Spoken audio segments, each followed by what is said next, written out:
नमस्कार, दिव्य ज्योति चैनल में आपका हार्दिक स्वागत है। 15 जुलाई 2026 से 13 अगस्त 2026 तक गुरुदेव अस्त हो रहे हैं और उसका कर्क राशि पर क्या प्रभाव पड़ेगा, आइए जानते हैं आचार्य कुसुम लता त्यागी जी से। नमस्कार मैम। नमस्कार। मेरे सभी प्यारे प्यारे दर्शकों को मेरा प्यार भरा नमस्कार। आज मैं कर्क राशि वालों के को बताने जा रही हूँ कि देवगुरु 15 जुलाई से अस्त हो रहे हैं 13 अगस्त तक के लिए, यानी कि 28 दिन के लिए। तो उनके अस्त होने से आपके जीवन में किन किन क्षेत्रों पर क्या प्रभाव पड़ेगा, क्या आपको सावधानियां बरतनी होंगी जिससे आपका सब कुछ अच्छा हो, तो उसी बारे में मैं कर्क राशि वालों को बताने जा रही हूँ। तो सबसे पहले यहाँ पे 4 का अंक लिखा है, तो 4 नंबर कर्क राशि का होता है। अगर यहाँ पे चंद्रमा है तो आपकी कर्क राशि है, अगर केवल 4 है तो कर्क लग्न है। और कुंडली के किसी भी भाव में अगर 4 अंक के साथ चंद्रमा लिखे हैं तो आपकी कर्क राशि है। और तब ये वीडियो आपके लिए है, यानी कि कर्क लग्न वालों के लिए और कर्क राशि वालों। तो कर्क राशि जो है वो चंद्रमा की राशि मानी जाती है। ये दिल के बहुत भोले होते हैं, बहुत इमोशनल राशि होती है, बहुत प्यार भरी राशि होती है और पवित्र हृदय होते हैं। मन में छल कपट कुछ नहीं रखते, बहता पानी होता है, थोड़ी देर गुस्सा आया और चला गया। लेकिन इनके इमोशन जैसे चंद्रमा के जल्दी जल्दी चेंज होते रहते हैं ना, तो इनके इमोशंस भी जल्दी जल्दी चंद्रमा की कलाओं के साथ बदलते रहते हैं। जब चंद्रमा फुल मून की तरफ जाता है तो ये बहुत प्रसन्न रहते हैं, जब चंद्रमा नो मून की तरफ जाता है तो ये थोड़े से परेशान से होने लगते हैं, इनका मूड थोड़ा चेंज होने लगता है। हृदय के बहुत, क्योंकि हृदय की राशि है चौथे भाव की, तो बहुत हृदय के बहुत पवित्र होते हैं, बहुत साफ सुथरे होते हैं और सबका अच्छा ही चाहने वाली राशि है, प्यार करने वाली राशि है सबको। तो लग्जरी की राशि है चंद्रमा। चंद्रमा क्या है, एक रानी है। तो रानी को क्या पसंद है, आराम। इसलिए इनको 4 अंक की जो राशि है वो किसकी राशि है, आराम की। इनको आराम, सुकून, शांति ये सब पसंद है। आराम से खाना, आराम से सोना, आराम से रहना और सुंदर लाइफ जीना। कर्क लग्न या कर्क राशि वाले लोग जो हैं वो चंद्रमा की तरह गोल चेहरे वाले, सुंदर और आकर्षक होते हैं और वो शांत दिखते हैं। उनके चेहरे पे एक अजीब तरह की चंद्रमा वाली शांति होती है। जैसे हमें चंद्रमा को देख के बड़ा अच्छा लगता है ना, तो कर्क राशि वाले, कर्क लग्न वालों को देख के भी हमें बहुत मन को अच्छा लगता है, क्योंकि वो तो है ही ठंडक देने वाली राशि, भावना प्रधान राशि है, बहुत अच्छी राशि है। ये लोग भी अपने से ही मतलब रखते हैं, ज्यादा किसी के जीवन में इंटरफेयर नहीं करते हैं। पर अगर कोई इनकी शांति में विघ्न डालता है, इनको शांति बहुत, आराम पसंद है, कंफर्ट जोन में ये हमेशा रहना चाहते हैं। तो जब इनकी कोई उसमें दिक्कत करता है, इनकी शांति भंग करने की कोशिश करता है, तो आपने इनका चिन्ह देखा होगा, केकड़ा है। वो कोई शत्रुता किसी से लेते नहीं है, किसी को का भी कुछ बुरा करना चाहते नहीं है, लेकिन अगर कोई जबरदस्ती इनका शत्रु बन जाए, इनको परेशान करना शुरू कर दे, तो आपने देखा है कि इनके पंजे कितने मजबूत होते हैं कि अगर किसी की गर्दन या कुछ भी हाथ में आ जाए तो फिर ये छोड़ने वाले नहीं है। फिर उनसे बचना बहुत मुश्किल हो जाता है। ये जितने शांत हैं, पर अगर इनकी पकड़ में आ गए, आपने ज्यादा परेशान किया, इन्होंने अपने पंजों से आपको पकड़ लिया कस के, तो कोई नहीं छुड़ा सकता उसको। तो इस तरह के व्यवहार वाले लोग होते हैं, बहुत ही सुंदर और शांत लोग होते हैं। अब गुरु जो हैं, इनके कर्क राशि में ही उचके हुए हैं। ये 18 तारीख को, 2 जून को तो ये उच्च की स्थिति में आ गए थे। बहुत सुंदर इनके लिए हंस नाम का महापुरुष राजयोग बनाया और 18 जून को ये अपनी परम उच्च स्थिति में पुष्य नक्षत्र में आ गए। यानी कि कर्क लग्न वालों के लिए इन्होंने लग्न में ही बैठ के गुरु ने पूरे व्यक्तित्व को निखार दिया, पूरी प्रतिभा निकाल दी, इनकी पर्सनैलिटी बढ़ा दी, इनका प्रभाव बढ़ा दिया, इनका मान सम्मान बहुत बढ़ा दिया। तो सब कुछ बढ़िया चल रहा है और अभी चलेगा। लेकिन अभी कुछ, क्योंकि गुरु अस्त होने जा रहे हैं, तो आपको थोड़ी सावधानियों की जरूरत पड़ेगी। तो वो मैं बताने जा रही हूँ कि सबसे पहले मैं बताती हूँ कि गुरु अस्त का मतलब क्या है। गुरु जब सूर्य के बहुत नजदीक आ जाते हैं, यानी कि 11 डिग्री से कम के हो जाते हैं, तो वो अस्त हो जाते हैं। सूर्य राजा हैं और उनका क्या है, अग्नि तत्व है।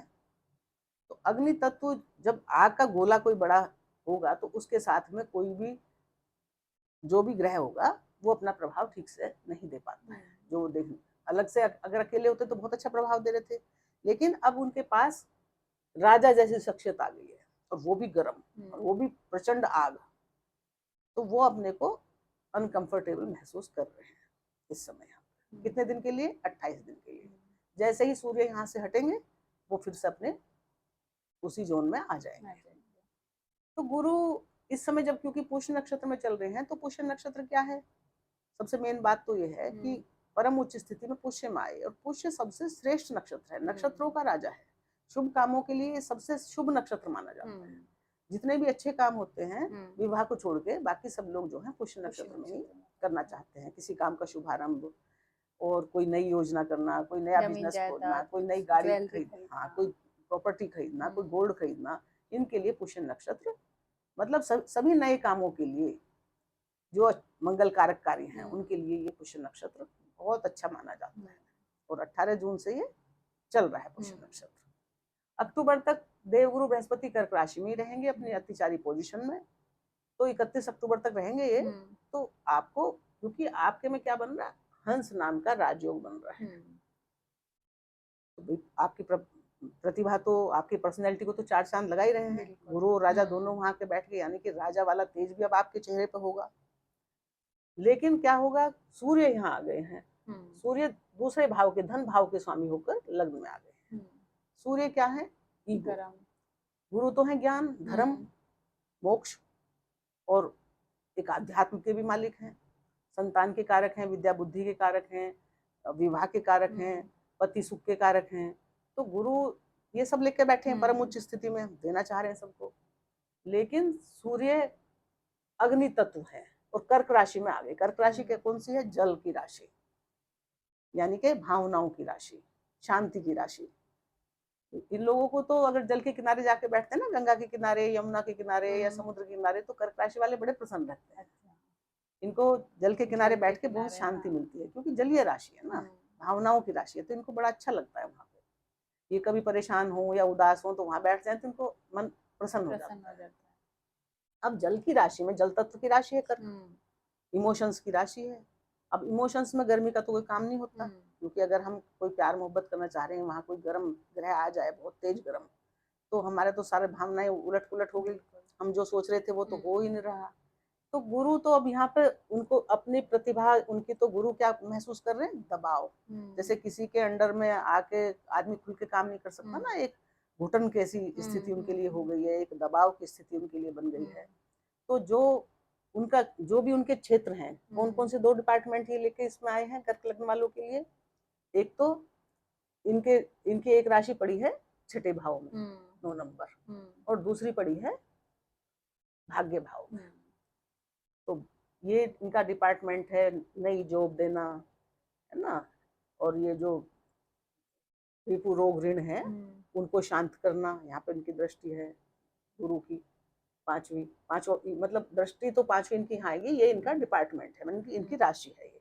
तो जहाँ गुरु जो है अपने उन दोनों घरों का भी फल देते हैं जहाँ जहाँ के वो मालिक हैं, और जहाँ जहाँ दृष्टि 3 डालेंगे उनका भी फल देंगे। तो मालिक तो बने वो 6ठे घर के, जो कंपटीशन का है, जॉब का है, और रोग रिपु ऋण का है। और दूसरा घर के बने वो भाग्य भाव के, धर्म के, भाग्य के, नैतिकता के, ईमानदारी के, न्याय के। और 12वीं राशि क्योंकि अंतिम राशि है, तो खर्च के, मोक्ष के, है ना, यात्राओं के, लंबी दूरी की यात्राओं के, एजुकेशन के, क्योंकि ये भाव उच्च शिक्षा का भी है।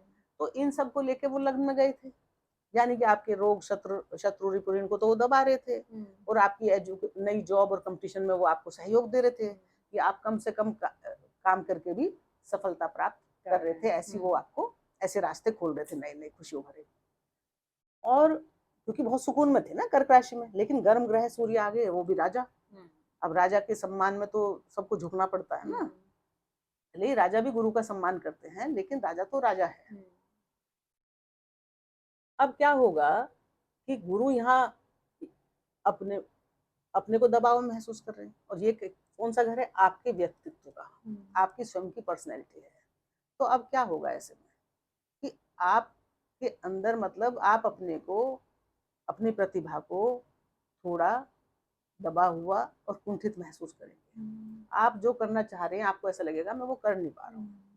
मैं अभी तक तो बहुत फ्लो में बहुत अच्छा कर रहा था, अब मैं जो जो कुछ करना चाह रहा हूँ वो ठीक से नहीं कर पा रहा हूँ। ऐसा लगेगा कि मैं समझ नहीं पा रहा हूँ ठीक से मुझे क्या करना चाहिए, सही रास्ता मुझे नहीं दिख रहा है। क्योंकि अस्त होने का मतलब गुरु तो यहीं पे है, लेकिन वो ठीक से सूर्य के साथ में हमें दिखाई नहीं दे रहे हैं। यानी कि उनका जो ज्ञान है, उनका जो धर्म है, उनका जो मोक्ष है, उन पे हम ठीक से हम उस रास्ते पर नहीं चल पा रहे, क्योंकि हमें ठीक से दिख नहीं रहे हैं, धुंधले दिख रहे हैं।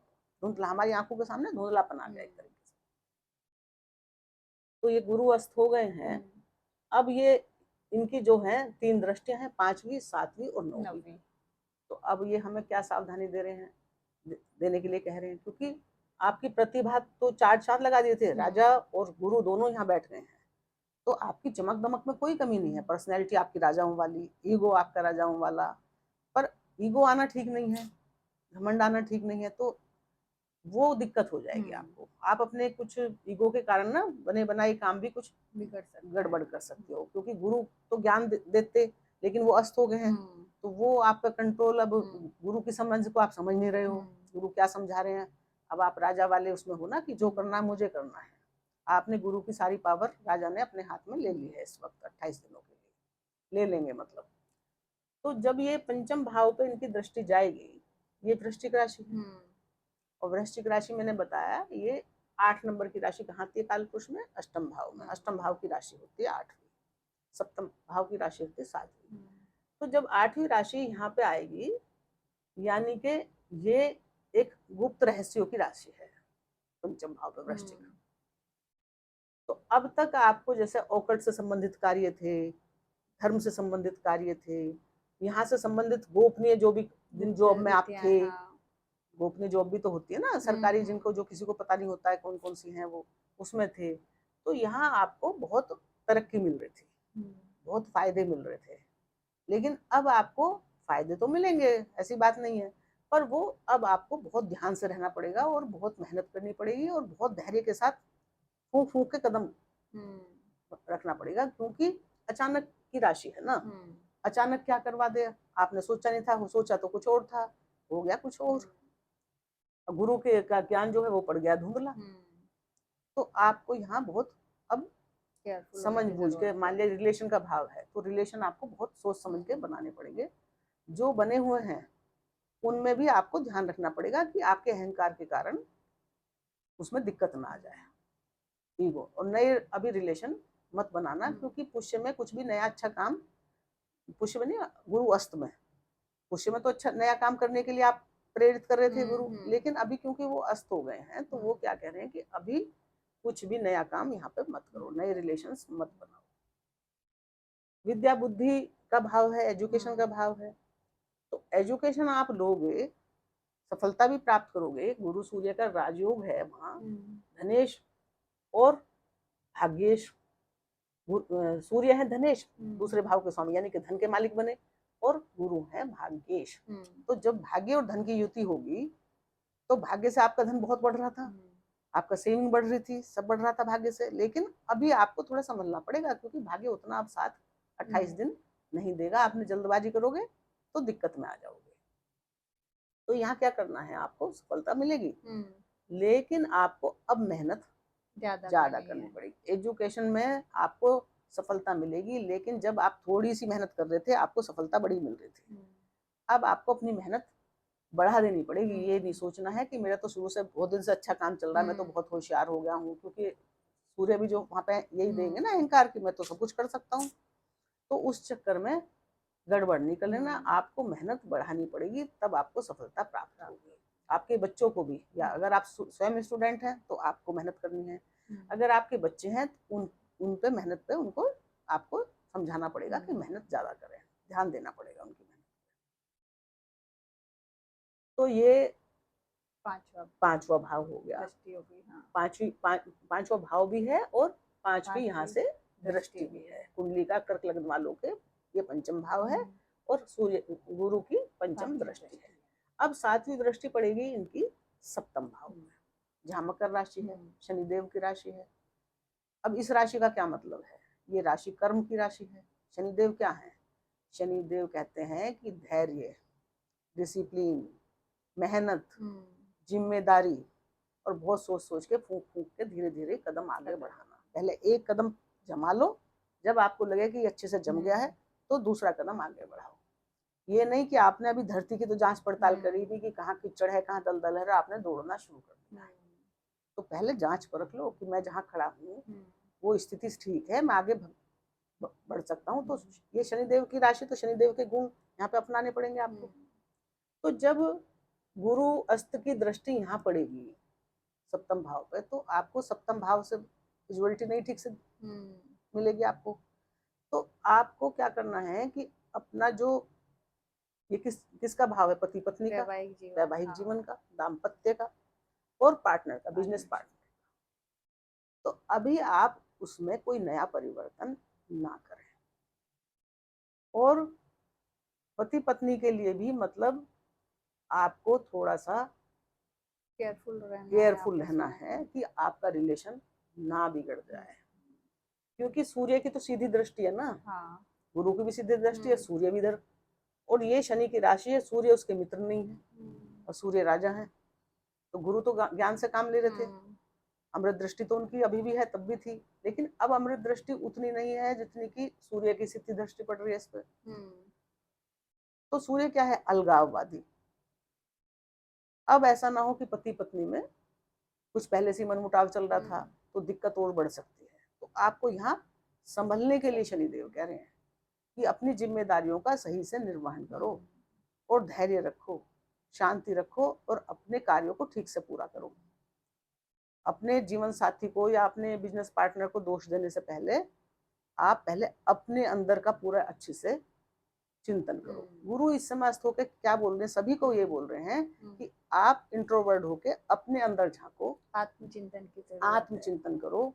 क्या किया है, क्या करना है, क्या करोगे, कहाँ गलत हो गया, कहाँ सही हो गया, उसको समझने, अपने आप को परखने समझने का समय है ये। अपने पे पूरा फोकस करने का समय है कि मुझको कैसे क्या करना, फूंक फूंक के क्या कदम रखना। तो यहाँ अगर आपने ध्यान नहीं रखा तो आपके दाम्पत्य जीवन में दिक्कत हो सकती है। और ऐसे ही बिजनेस पार्टनर का है, अगर आपने वहां ध्यान नहीं रखा और आप ईगो में आ गए, क्योंकि सूर्य क्या है? अहंकार, ईगो। आप अपने लाइफ पार्टनर से ईगो से, घमंड से, ऑर्डर वाली भाषा में बात कर रहे हो, बिजनेस के पार्टनर से ऑर्डर वाली भाषा में बात कर रहे हो, तो आपके लिए बहुत दिक्कत हो जाएगी। आपको क्या करना है? ये राशि क्या कह रही है? शांति, धैर्य, डिसिप्लिन और मेहनत। इन रिश्तों पे मेहनत करो, करनी पड़ेगी आपको। मेहनत चाह रहे हैं आप रिश्ते। और जिम्मेदारियों को अपनी, दूसरे बजाय इसके कि इसने ये काम पूरा नहीं किया, उसने वो काम पूरा नहीं किया, अपनी जिम्मेदारियों पे ध्यान दो। मतलब अपने अंदर झांको कि मैं, मेरी क्या क्या जिम्मेदारी यहाँ है जो मुझे पूरी करनी है। एग्रीमेंट वगैरह जो यहाँ से संबंधित चीजें हैं उनको ध्यान से देख लो। जैसे बिजनेस पार्टनर वगैरह के साथ एग्रीमेंट होते हैं ना, तो ध्यान से देखभाल के करो। और नए बिजनेस की स्टार्ट अभी कुछ दिनों के लिए ना करें। जो चल रहा है उसमें थोड़ा सा अपना वो धैर्य बना के, अपना फोकस बना के ध्यान दें उसमें। विवाह वगैरह अभी करना ठीक नहीं है, क्योंकि गुरु अस्त है, विवाह का स्थान है ना ये, तो विवाह तो गुरु अस्त में करते ही नहीं है। अब जो है गुरु की कौन सी? नवम दृष्टि, सप्तम दृष्टि, नवम दृष्टि इनके अपने घर पे जा रही है। ये घर क्या है? इनका अपना खुद का घर है, भाग्य का है, धर्म का है, ज्ञान का है, पिता का है, उच्च शिक्षा का है और लंबी दूरी की यात्राओं का है। तो ये जो राशि है ये अंतिम राशि है इनकी। मीन राशि कहाँ पड़ेगी काल पुरुष में? यहाँ। तो मीन राशि से जल तत्व राशि है और वहां पे शनि है। तो मीन राशि भी भावनाओं की राशि है और ये खुद भी गुरु भावनाओं के राशि में बैठे हैं और देख भी वही भावनाओं की राशि को रहे हैं। और आगे है इनके पास सूर्य गर्म ग्रह, तो भावनाओं पे हर जगह कंट्रोल रखना पड़ेगा। और ये खर्च की भी राशि हो गई मीन राशि। तो जब गुरु अस्त होंगे तो यहाँ का क्या प्रभाव पड़ेगा कि आपका जो ज्ञान है, धर्म है, जो पिता से संबंधित कार्य हैं, जो उच्च शिक्षा के लिए आप प्रयास कर रहे थे, ये क्षेत्र आपको जैसे पहले साफ दिख रहा था ना कि कैसे क्या करना है, वो थोड़ा आपका वो धुंधला दिखाई देगा। मतलब आपको झांकने की जरूरत पड़ेगी। वही मैंने बताया ना, अपने अंदर आत्मचिंतन करने की जरूरत पड़ेगी। पिता के साथ पिता की हेल्थ का ध्यान रखें, पिता से मनमुटाव ना हो जाए, इस बात का ध्यान रखें ईगो के चक्कर में। दूसरा, क्योंकि ये उच्च शिक्षा का भी है, तो उच्च शिक्षा पे आप ध्यान दें, पर आपको मेहनत बहुत करने के बाद ही इस समय सफलता मिलेगी। इन दिनों आपके मेहनत का है, आपकी जिम्मेदारियां निभाने का समय है। ये 28 दिन आपको आत्मचिंतन हाँ करने का आत्मचिंतन का है, डिसिप्लिन में रहने का है और धैर्य बनाने का है, और जल्दबाजी का बिल्कुल नहीं है। जल्दबाजी से आपको बचना है, क्योंकि सूर्य गुरु के साथ बैठ के, सूर्य के हाथ में सारी पावर आ गई। सूर्य भी जल्दबाजी में, क्योंकि राजा है ना, इन्हें फटाफट करने होते सारे कार्य, तो ये भी लीडरशिप क्वालिटी होती है, ऑर्डर इनके जबान पर होता है। तो उस चक्कर में पिता से मतभेद ना हो जाए, मनमुटाव ना हो जाए, तो वो ध्यान रखना पड़ेगा। अपने धर्म में आस्था आपको बना के रखनी पड़ेगी, धर्म से आपको विमुख नहीं होना है। न्याय और नैतिकता जो गुरु के गुण है ना, जो गुरु क्या देते हैं आपको, ज्ञान, दया, धर्म, उसमें आपको दया, धर्म, दान, वो आप उसको उसमें आपको करना है, वो बराबर ध्यान रखना है उनके गुणों का, उनसे विमुख नहीं होना है आपको। खर्चे की राशि है, तो खर्चे ये गुरु समस्त हैं तो हो सकते हैं अनाप शनाप, तो लेकिन आपको क्या करना है कि आपको खर्चों पे अनाप शनाप नहीं होने देना है, ध्यान रखना है इस वक्त की बेजरूरी खर्चे ना हो, बेजरूरी यात्राएं जिनकी कोई आवश्यकता नहीं है इस समय आप टाल दें तो अच्छा रहेगा। फिजूल खर्चे से आप बचें, क्योंकि सेविंग में भी आपके दिक्कत हो जाएगी। इन्वेस्टमेंट नया कुछ करना इस समय ठीक नहीं है, तो जो आपका सेविंग थी उसमें भी ऐसा हो सकता है ना कि उसमें से खर्चा और होना शुरू हो जाए। तो आप अभी सेविंग को कंट्रोल में रखें और बिना सोचे समझे खर्चे ना बढ़ाएं अपने, नहीं तो कहाँ से निकलेंगे वो, सेविंग में से तो निकलेंगे आप फिजूल खर्चे करोगे तो सेविंग का ध्यान रखें। और परिवार में बड़े बुजुर्गों का ध्यान रखें, क्योंकि बड़े बुजुर्ग इस समय अपने आप को दबा हुआ महसूस करेंगे, पहले से वो अंदर से, क्योंकि भावना की राशि ना, उनकी भावनाएं पहले से परेशान सी हैं, वो वहां पे अपने को फिट महसूस कर नहीं रहे हैं। ऊपर से अगर आपने कुछ गर्मजोशी में आके कुछ बोल दिया उनको, बड़े बुजुर्गों को, तो वो और राहत हो सकते हैं। तो उनकी भावनाओं का, घर के बड़े बुजुर्गों की भावनाओं का आपको ध्यान रखना है, उनसे संबंध सही बना के रखना है, परिवार के लोगों से। धन का इन्वेस्टमेंट सही जगह पे ही करना है, अगर करना है देखभाल के परख के इन्वेस्टमेंट करना है, नहीं तो अभी बचे, खर्चों से भी बचे और इन्वेस्टमेंट से भी बचे। अब क्योंकि सूर्य जो है, गुरु जो है, वो कर्म क्षेत्र के कारक है, और पूरी कुंडली में इनका राज है, लग्न में बैठे हैं तो पूरी कुंडली इनके कंट्रोल में है, और सूर्य भी दशम के कारक है। तो कार्य क्षेत्र तो आपका बढ़ेगा, बढ़ेगा मतलब उसमें खूब तरक्की रहेगी, बढ़ चुका है वो जो भी आपने कहा, आपको अच्छी वो तरक्की इसमें मिली है, आपका मान सम्मान भी खूब बढ़ा है। गुरु, राजा और मंत्री दोनों साथ हैं, तो मान सम्मान आपके कोई दिक्कत नहीं है। बस आपको यहाँ भी यही ध्यान रखना है कि जो उच्च अधिकारी है ना, उनसे अपने संबंध खराब ना हो, ईगो के चक्कर में कहीं वो बुरा मान जाए, उनको आपकी कोई बात हर्ट हो जाए। तो यहाँ भी आपको अब शांति से ही काम निकालना है, धैर्य रखना है, शांति रखनी है, और अपनी जिम्मेदारी समझनी है, उच्च अधिकारियों के प्रति भी और कार्य के प्रति भी और पिता के प्रति भी, कि मेरी इनके प्रति क्या जिम्मेदारी है। तो अगर आप आत्मचिंतन करेंगे, आध्यात्म में ध्यान देंगे, एकांत में आप अपना भगवान का ध्यान करेंगे, तो आपको एक अद्भुत ज्ञान की प्राप्ति होगी, उससे आप इन सब परेशानियों में आसानी से निकल जाएंगे। कुंडली ये तो दोनों बढ़िया कुछ करने के लिए हैं, खराब करने के लिए नहीं, क्योंकि गुरु अस्त है, बस इसकी वजह से आपको थोड़ा सा ही परेशानी। हाँ, ये धैर्य, ये बोल रहे हैं अब धैर्य रख लो। तो कार्य क्षेत्र में आपको उच्च अधिकारियों से जो है बना के रखनी है, ईगो ना टकरा जाए आपका।